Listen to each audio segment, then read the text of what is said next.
तो हेलो बच्चों, welcome to new video.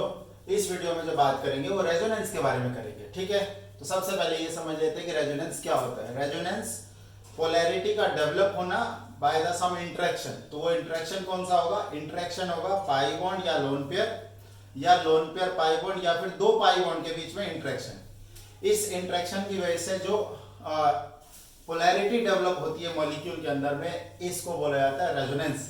ये एक परमानेंट इफेक्ट होता है। ठीक है, ये क्या होता है? एक परमानेंट। डेफिनेशन पे देखते हैं। डेफिनेशन है polarity produce in a molecule by the interaction between a lone pair and a pi bond and between the two pi bond. ठीक है, दो पाई बॉन्ड के बीच में या फिर पाई बॉन्ड लोन पेयर के बीच में इंटरेक्शन की वजह से जो पोलैरिटी डेवलप होता है उसको क्या बोलते हैं हम? उसको बोलते हैं रेजोनेंस। ठीक है, देखो यहां पर तो ये इंटरेक्शन कैसा कैसा हो सकता है। देखो यहाँ पर क्या है? Pi bond to lone pair. Pi bond था, पाई बॉन्ड से क्या बना? लोन पेयर बना। ये क्या बना? ये लोन पेयर बना। तो pi bond to lone pair, एक ये इंटरेक्शन हुआ। या फिर ये लोन पेयर अब किस में कन्वर्ट हो रहा है? पाई बॉन्ड में। तो lone pair to pi bond, तो एक ये इंटरेक्शन हुआ। ठीक है, यहाँ पर देखिए एक पाई बॉन्ड यहाँ से यहाँ शिफ्ट कर रहा है, तो ये भी एक इंटरेक्शन हुआ। तो पाई बॉन्ड से पाई बॉन्ड, लोन पेयर से पाई बॉन्ड, या फिर पाई बॉन्ड से लोन पेयर, ये जो टाइप ऑफ इंटरेक्शन है इसको अपन बोलते हैं रेजोनेंस। ठीक है, बात समझ में आई? रेजोनेंस एक परमानेंट इफेक्ट है जो कि मॉलिक्यूल के अंदर में परमानेंट पोलराइजेशन को डेवलप कर देता है। बात समझ में आ रही है? आगे बढ़ते हैं। Now the properties. देखो कुछ प्रॉपर्टीज होती जो कि कंडीशन फुलफिल होगा तभी रेजोनेंस पॉसिबल है। ठीक है, तो सबसे पहले तो एटम की पोजीशन सेम रहनी चाहिए, ये बहुत इंपॉर्टेंट है। एटम की पोजीशन सेम रहनी चाहिए। एटम अपने पोजीशन से हिलने डुलने नहीं चाहिए। सिर्फ और सिर्फ क्या हिलेंगे? इलेक्ट्रॉन्स। वो भी कौन से इलेक्ट्रॉन? या तो लोन पेयर वाले या फिर पाई बॉन्ड वाले। क्लियर है? जैसे कि ये देखो, ये एक एग्जांपल है। ये कीटोन दिख रहा है आपको, 3 कार्बन का कीटोन है, और इसका एक मैंने कंजुगेट सिस्टम या फिर एक स्ट्रक्चर बनाया दूसरा। इसमें क्या किया? H को उठा के यहाँ पे रख दिया और इस तरीके से दूसरा फॉर्म आया। ये वाला जो फॉर्म होता है इसको बेटा जी केमिस्ट्री में कीटो फॉर्म बोलते हैं। इसको अपन बोलते हैं कीटो फॉर्म। ये कीटो फॉर्म है, और इसमें इन और अल्कोहल दोनों है, तो इसको इनॉल फॉर्म बोलते हैं। ठीक है, ये कीटो फॉर्म है, ये इनॉल फॉर्म है। तो अगर मैं तुमसे पूछूं कि क्या ये दोनों रेजोनेटिंग स्ट्रक्चर है, तो आंसर होगा नहीं। क्यों नहीं? क्योंकि यहाँ पे देखिए आपका जो एक हाइड्रोजन उठ के यहाँ पे जा रहा है, और मैंने क्या बोला है कि position of atom should be same. Atom की पोजीशन नहीं चेंज करनी चाहिए। इसका मतलब ये वाला जो दोनों 1 और 2, they are not resonating structure, they are just isomers. They are just isomers. Okay, यहाँ पे देखो should have same number of bond pair and lone pair, है ना। पूरे मॉलिक्यूल में अगर बॉन्ड पेयर और लोन पेयर को काउंट करोगे वो हमेशा ही बराबर रहेगा। जैसे कि अगर इस पर्टिकुलर एग्जांपल में हम बात करें तो यहाँ पर देखिए कितने बॉन्ड पेयर है? 3 इधर है, 3 इधर है, 6, 7 और 8, 9, 10। तो बॉन्ड पेयर हो गए बेटा जी आपके 10। लोन पेयर देखिए इसमें सिर्फ और सिर्फ ऑक्सीजन के पास है, तो लोन पेयर हो गए यहाँ पर 2। अब यहाँ पर देखिए कितने बॉन्ड पेयर है? 3 इधर है, 2 इधर है, 5, 6, 7, 8, 9 और एक OH के बीच में होगा, तो इधर भी क्या हो गए? 10 हो गए। ठीक है ना। लोन पेयर देखिए कितना है? यहाँ पर 2 लोन पेयर ऑक्सीजन के पास है, तो ये चीज। तो बात समझ में आ रही है? रेजोनेटिंग स्ट्रक्चर्स में नंबर ऑफ बॉन्ड पेयर बराबर नंबर ऑफ लोन पेयर होंगे। तो ये एक क्राइटेरिया को तो फुलफिल कर रहा है, लेकिन हाइड्रोजन की पोजीशन क्योंकि चेंज कर रही थी, इसकी वजह से ये रेजोनेटिंग स्ट्रक्चर नहीं हुए। ठीक है, तो सेकंड पॉइंट समझ में आ गया आपको। इनकी एनर्जी लगभग बराबर होती है, तो यहाँ पे इन दोनों की एनर्जी बराबर नहीं है। तो एनर्जी वाला फैक्टर तो चलो आपको लर्न कर लेना कि हाँ रेजोनेटिंग स्ट्रक्चर्स की एनर्जी बराबर होती है। ठीक है, फोर्थ पॉइंट, सिर्फ और सिर्फ इलेक्ट्रॉनिक अरेंजमेंट में डिफर करेंगे। मतलब इलेक्ट्रॉन कभी इधर थे तो अब इधर जा रहे हैं, या फिर यहाँ पर डबल बॉन्ड हो तो डबल बॉन्ड इधर गया। तो इस तरीके से जो इलेक्ट्रॉनिक अरेंजमेंट है वो चेंज करेगा, अदरवाइज बाकी सब कुछ सेम रहने वाली है। पांचवी चीज, डबल हेडेड एरो दिखाना है। जैसे मान लो एक रेजोनेटिंग स्ट्रक्चर ये है, एक ये है, तो इनके बीच में ये डबल हेडेड एरो दिखाना है। एंड द लास्ट 6th वाला पॉइंट, sp2 और sp कार्बन में ही देखने को मिलेगा। sp3 जो कि एक टेट्राहेड्रल ज्योमेट्री होती है, वहां पे रेजोनेंस हमें नहीं देखने को मिलता है। ठीक है, तो ये हमारी कुछ प्रॉपर्टीज है, आपको इसको लर्न कर लेंगे। आगे बढ़, resonance are of 2 types. Resonance are of 2 types. बहुत कमाल की चीज़ है बेटा। जरा वीडियो को लाइक एंड शेयर कर दो बेटा और सब्सक्राइब कर दो चैनल को, ठीक है, सो दैट कि चैनल थोड़ा सा ग्रो कर पाए, है ना, तो और मुझे मोटिवेशन मिले और मैं और भी अच्छे अच्छे कंटेंट इस पर अपलोड कर सकूँ। और जो आपको कंटेंट चाहिए वो आप कमेंट बॉक्स में कमेंट कर सकते हैं कि सर इस वाले टॉपिक पे वीडियो बनाइए, ठीक है। तो रेजोनेंस 2 टाइप्स के, plus are effect, minus are effect. इस चीज को मैं थोड़ा सा यहाँ पे समझाता हूँ आपको कि प्लस आर और माइनस आर क्या होता है। जैसे एक सिस्टम ले लेते हैं, साइक्लिक सिस्टम ले लेते हैं, फॉर एग्जांपल हम बेंजीन ही ले लेते हैं। ये देखो हम यहाँ पर एक ग्रुप लगा लेते हैं, तो अगर इस ग्रुप की एबिलिटी हुआ कि ये रिंग को इलेक्ट्रॉन दे, ये रिंग है आपका और ये आपका ग्रुप जो लगा हुआ है, ये ऐसा भी सिस्टम हो सकता है, एलिफेटिक सिस्टम हो सकता है, ठीक है, इस तरीके से हो सकता है, यहाँ पे कोई ग्रुप लगा हुआ हो, ठीक है, इस तरीके का सिस्टम हो सकता है। तो डिपेंड करता है कि यार इसकी क्या प्रॉपर्टी है, क्या ये रिंग पे इलेक्ट्रॉन डेंसिटी को बढ़ा पा रहा है, मतलब क्या ये रिंग को इलेक्ट्रॉन दे रहा है। अगर ये रिंग को इलेक्ट्रॉन दे रहा है तो हम बोलेंगे कि it has plus are effect, it has plus are effect, ring की इलेक्ट्रॉन डेंसिटी को बढ़ा रहा है, क्या कर रहा है, प्लस कर रहा है, क्या कर रहा है, प्लस कर रहा है, तो उसको बोलेंगे प्लस आर इफेक्ट। अगर सिस्टम में से ये इलेक्ट्रॉन को खींचे वाया कंजुगेशन, सिस्टम में से इलेक्ट्रॉन को ये खींचे वाया कंजुगेशन, तो हम बोलेंगे माइनस आर इफेक्ट, मतलब विड्रॉ कर रहा है, वहां पे माइनस कर रहा है, वहां पे घटा रहा है चीजों को, इलेक्ट्रॉन डेंसिटी को घटा रहा है, तो माइनस आर इफेक्ट। तो प्लस आर, अगर सिस्टम की इलेक्ट्रॉन डेंसिटी को इंक्रीज करे तो प्लस आर, सिस्टम की इलेक्ट्रॉन डेंसिटी को डिक्रीज करे मतलब घटा दे तो माइनस आर। तो plus are effect and minus are effect. तो यहाँ पे ये कौन कौन से ग्रुप है, कैसे पता चलेगा, तो यहाँ पे बेटा जी मैंने कुछ एग्जांपल दे दिए, हालांकि इनके अलावा और भी होते हैं, इनके अलावा और भी होते हैं, बट हम यहाँ पे कुछ ग्रुप्स को ले रहे हैं। जैसे प्लस आर में देखो अल्कोहल है, थायोल है, ये वाले देख रहे हो ओ आर, एल्को, ये एल्कोक्साइड ग्रुप है, ये देखो अमीन ग्रुप है, ये हेलोजन से फ्लोराइड, क्लोराइड, ब्रोमाइड, आयोडाइड, इस तरीके से ग्रुप्स है। ये सब प्लस आर इफेक्ट है, रिंग को इलेक्ट्रॉन देने का काम करेंगे, सिस्टम को इलेक्ट्रॉन देने का काम करेंगे, ठीक है। और बहुत सिंपल सी बात बताऊं, जिसके पास लोन पेयर होगा या फिर जिसके ऊपर नेगेटिव चार्ज होगा वो सारे प्लस आर इफेक्ट में होंगे। बात समझ में आ रही है। माइनस आर इफेक्ट यहाँ पे वो होंगे जिसके पास या तो वेकेंट ऑर्बिटल होगा, क्या होगा, वेकेंट ऑर्बिटल होगा, या फिर उसकी जो विड्रॉइंग वेकेंट ऑर्बिटल होगा, या फिर वो वेकेंट डी ऑर्बिटल, या फिर वो लुईस, उसके ऊपर प्लस चार्ज होगा, ठीक है, वेकेंट ऑर्बिटल होगा उसके पास, या फिर उसके पास प्लस चार्ज होगा। जैसे कि ये देखिए यहाँ पर मैं एक और एग्जांपल ले लेता हूँ, सो दैट जैसे R प्लस लिख दिया, फॉर एग्जांपल मैंने CH2 प्लस लिख दिया, ये भी ग्रुप हो सकता है, ठीक है, इसके पास क्या प्लस चार्ज है, तो प्लस चार्ज या वेकेंट ऑर्बिटल वाले क्या शो करेंगे, क्या शो करेंगे, minus are effect. Negative charge और लोन पेयर वाले क्या शो करेंगे, प्लस आर इफेक्ट। बात समझ में आ रही है। ये ग्रुप्स मैंने कुछ लिख दिया।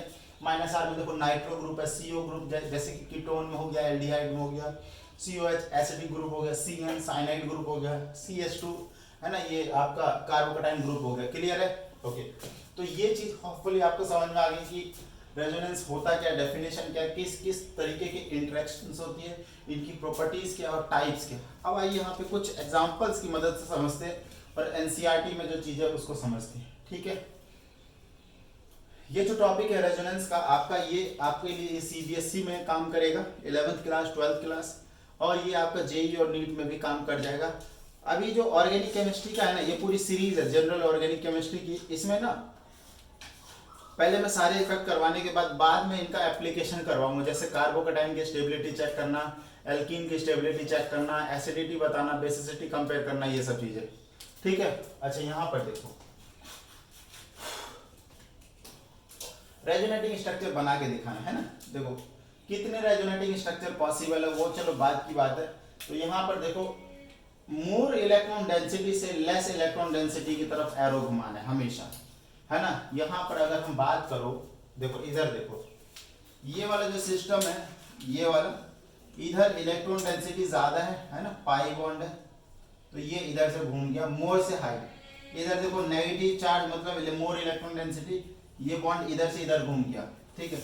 ये देखिए पाई बॉन्ड से इधर, तो हमेशा एरो किधर घुमाना है, एरो घुमाना है इलेक्ट्रॉन डेंसिटी हाई से लो इलेक्ट्रॉन डेंसिटी की तरफ। बात समझ में आ रही है? तो जरा इसमें देखो, यहाँ पे प्लस चार्ज है, लेस इलेक्ट्रॉन डेंसिटी, तो आप बेटा जी एरो को ऐसे घुमाओगे, हाई इलेक्ट्रॉन डेंसिटी से लो इलेक्ट्रॉन डेंसिटी, और ये देखो अपना सिस्टम ऐसा हो जाएगा।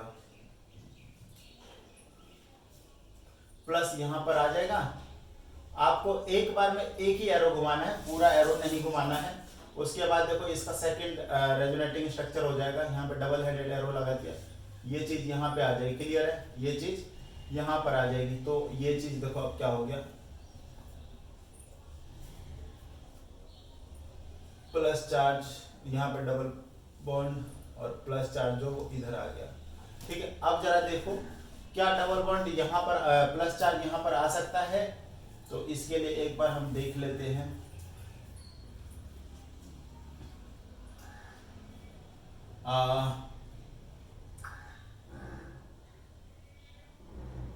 नहीं, ये एक्सटेंडेड कॉन्जुगेटेड का केस है, तो ये इसको दूसरे तरीके से करना पड़ेगा, ठीक है। तो यहाँ पर आ गया प्लस चार्ज, अच्छा इसको हम यहाँ पे करेंगे और ये वाला जो चीज है उधर करेंगे, तब जाके आएगा। तो इसमें आपके इतने ही रेजोनेटिंग स्ट्रक्चर पॉसिबल है, क्लियर है? और बन सकते हैं, फॉर्म्स बन सकती है ना, ऐसा नहीं है कि नहीं बनेगा। देखिए जैसे कि हम ना ऐसे कर देते हैं, ये सब कुछ सेम रहने देते हैं, यहाँ पे ऐसे और इसको ऐसे कर दो, तो ये देखो क्या बन गया, ये इधर तो एज इट इज, जितने भी पॉसिबिलिटी है सब देख लो, है ना। यहाँ पे प्लस आ गया, यहाँ पे ये चला गया, और इधर जो है ये माइनस आ गया, ठीक है ना। एक तो ये हो गया, बाकी एक क्या हो गया, ये जो प्लस को आप यहाँ पे शिफ्ट कर सकते हो, तो ढेर सारे रेजोनेटिंग स्ट्रक्चर बन सकते हैं। तो बट आपको 11th क्लास या 12th क्लास के हिसाब से सिंपल ही खेलना है, ज्यादा उतना भगदड़ नहीं मचाना है। ये देखो कितने सारे रेजोनेटिंग स्ट्रक्चर, मतलब आप ना बस डबल बॉन्ड को घुमाओ और लोन पेयर को घुमाओ, और जो भी पॉसिबिलिटी है वो सारे यहाँ पर आ सकते हैं। तो जरा देखो, देखो प्लस चार्ज मैंने यहाँ पर भी लिया है, प्लस चार्ज मेरा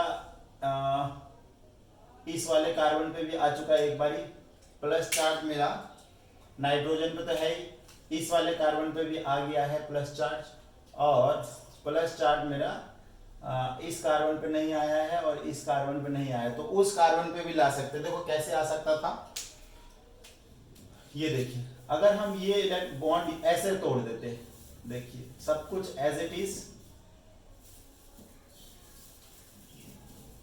सब कुछ एज इट इज, ये देखो यहाँ पर नेगेटिव और इधर पॉजिटिव, ठीक है। उसके बाद क्या है, इसको ऐसे घुमा देते तो प्लस चार्ज जो है यहाँ पर आ गया, ठीक है ना। तो कई तरीके से एक बार इलेक्ट्रॉन अगर इधर की तरफ घुमा देते तो प्लस यहाँ पर आ जाता। तो जितने भी कार्बन है वो सभी जगह पर प्लस चार्ज हमारा आ सकता है, क्लियर है? जैसे यहाँ पर क्या हो सकता है, ये यहाँ पर ये हो सकता है कि देखो सबसे पहले तो इसको यहाँ शिफ्ट कर सकते हो आप, तो यहाँ पे डबल बॉन्ड आ गया और प्लस चार्ज यहाँ पर। उसके बाद क्या कर सकते हो आप, इसको यहाँ पर आप शिफ्ट कर सकते हो, एक्सटेंडेड रेजोनेंस का केस है ये चीज होगी बेटा, ठीक है। इसमें आप क्या कर सकते हो, इसमें आप इसको यहाँ पे शिफ्ट कर सकते हो,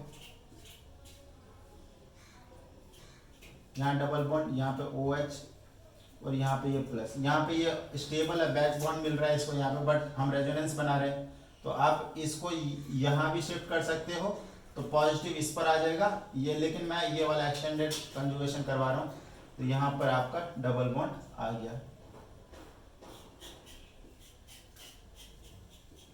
तो ये चीज होगी हमारे पास। तो आप देख पा रहे आपको डबल बॉन्ड को शिफ्ट करना, और आप धीरे धीरे कई सारे कॉन्जुगेटेड स्ट्रक्चर या फिर रेजोनेटिंग स्ट्रक्चर बना पाओगे, ठीक है। इसके अलावा देखो बेंजीन वाला एक मैं करवा देता हूँ, एक दो मॉलिक्यूल, एक प्लस आर इफेक्ट का, एक माइनस आर इफेक्ट वाला, बेंजीन वाला करवा लेते हैं।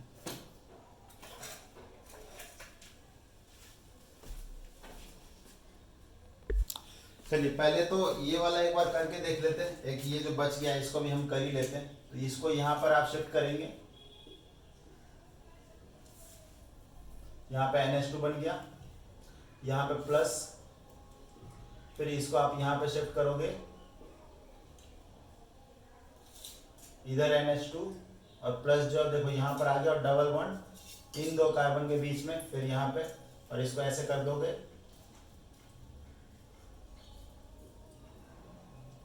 यहाँ पे प्लस, ये ऐसे, ठीक है। तो ये इसके 1 2 3 और 4 रेजोनेटिंग स्ट्रक्चर्स बन के आएंगे। ठीक, तो अब जरा देखते हैं कि देखो बेंजीन रिंग के ऊपर, ये आपके एग्जाम में भी क्लास 11th वगैरह में आता है, तो इसमें अभी जो मैंने टाइप्स दिखाए थे प्लस आर और माइनस आर में, तो NH2 जो था वो प्लस आर इफेक्ट में लिखवाया होगा, आप देख सकते हो पीछे अपने नोट्स में, और ये माइनस आर इफेक्ट में लिखाया था। प्लस आर में मैंने बोला कि इलेक्ट्रॉन डेंसिटी बढ़ाएगा रिंग पर। तो जरा इसके देखो रेजोनेटिंग स्ट्रक्चर कैसे बनेंगे, ये देखिए, ये ऐसे, और फिर इसको उठा के आपको इस कार्बन पे रखना है। तो इसका पहला फॉर्म बन गया, ये देखिए माइनस ये NH2 पॉजिटिव, फिर इसको आप यहाँ पे करो और इसको यहाँ पे रख दो, सेकेंड स्ट्रक्चर।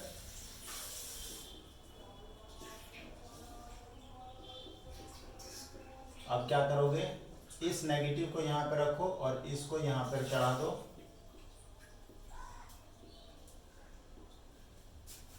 यहाँ पे डबल बॉन्ड आ गया, इधर ऐसे जहां पे एरो घुमा रहे हो ना सिर्फ वहीं पे चेंज करना है। यहाँ वाला डबल बॉन्ड यहाँ पे नेगेटिव बन गया, उसके बाद इस डबल बॉन्ड को यहाँ और इसको इधर, तो फाइनली देखो ये डबल बॉन्ड यहाँ पर ये, और डबल बॉन्ड यहाँ बन गया, और ये जो है वो NH2 बन गया वापस। तो total 1 2 3 4 5 resonating structure, 5 resonating structure. ठीक है, अब ये माइनस आर इफेक्ट वाला भी देख लेते हैं। इसको चलो मैं रेड पेन से बना देता हूँ। माइनस आर इलेक्ट्रॉन डेंसिटी खींचेगा, देखो ये बॉन्ड ना बाहर शिफ्ट करो और फिर इसको ऊपर भेज दो, क्योंकि उसकी वैलेंसी भी सेटिस्फाई करनी है ना। तो अब देखो इसको सेकंड वाला जो स्ट्रक्चर हो जाएगा इसका, ये यहाँ पर इधर ऐसे, यहाँ पर डबल बॉन्ड, ये O पे नेगेटिव और इधर O। अच्छा, यहाँ पे देखो पॉजिटिव चार्ज बनेगा, ठीक है, क्योंकि यहाँ पे इलेक्ट्रॉन का लॉस हुआ है। फिर इसको इधर पॉजिटिव यहाँ पर आ जाएगा, O पे नेगेटिव और इधर पॉजिटिव, फिर इधर आ जाएगा, पॉजिटिव इधर आ गया, और लास्ट में ये पॉजिटिव इधर, मतलब ये बॉन्ड यहाँ पर और नेगेटिव अंदर। तो सबसे लास्ट में जो है ये आ गया हमारा this this this and this, है ना। तो इसमें भी कितने रेजोनेटिंग स्ट्रक्चर, 5 रेजोनेटिंग स्ट्रक्चर। तो ये ड्रॉ करने के लिए आता है। तो देखो इस वीडियो में हमने कवर कर लिया कि what is resonating structure, what are the interactions in the resonance. Third हमने प्रॉपर्टीज पढ़ ली और टाइप्स भी पढ़ लिया, एंड एट द एंड हमने कुछ क्वेश्चंस भी करके देख लिए हैं। बाकी जो डिवाइन क्लासेस दिल्ली का टेलीग्राम ग्रुप है उस पर मैं PDF सेंड कर दूंगा। अगर और रेजोनेटिंग स्ट्रक्चर्स आपको प्रैक्टिस करनी है तो आप वहां से जाके उसको डाउनलोड करके देख सकते हैं, और उसका लिंक मैं डिस्क्रिप्शन में डाल दूंगा। तो फिलहाल इस वीडियो में इतना, थैंक यू सो मच।